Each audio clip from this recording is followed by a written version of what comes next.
So in our previous video, we started doing simple orthographic parts. We're going to continue with a little bit more complex part that gets away from the block features of it. So we can see here, we're going to see this from the top, this from our side views, and this from our front views. Our scale is 1/4 inch, which is standard graph paper. I'm going to go over 2, up 8, which takes me to this point right here. And I'm going to go 2, 4, 6, 7 over according to the scale here. We're going to go down 2, over 2, down 2. So I'm going to come to this side of the drawing. I'm going to go 2 over.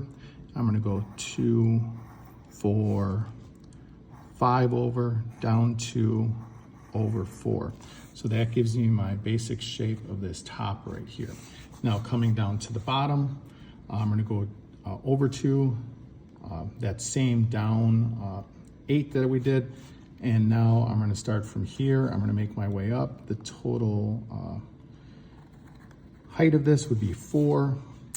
So I'm going to go over then 2, 4, 5, which takes me to this point right here. But you can see I have this feature over, so I need to extend my part.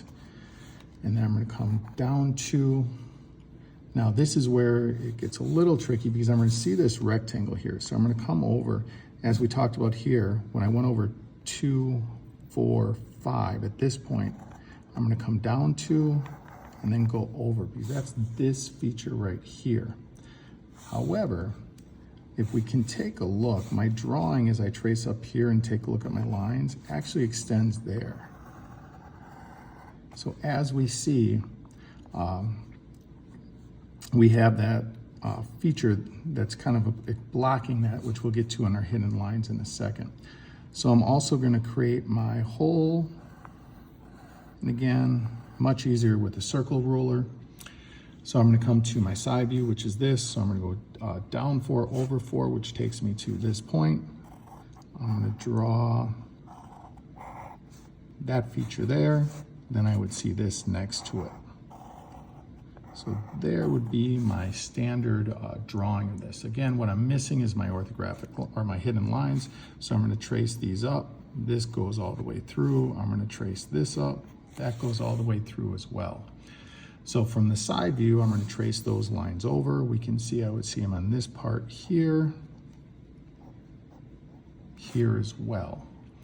Now, if we notice here, I also have a hidden line here as well, this back portion that's not there.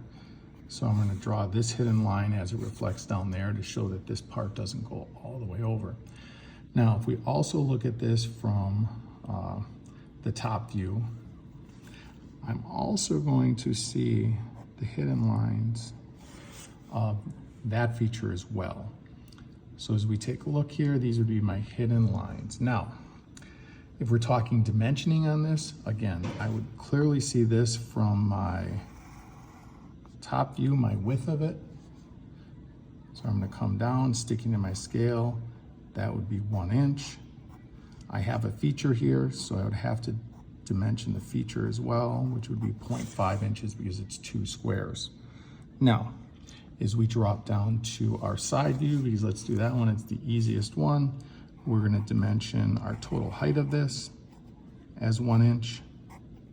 Now again, I have that feature here, so I have to define that as well. So I'm going to stack my dimensions, and that would be 0.5.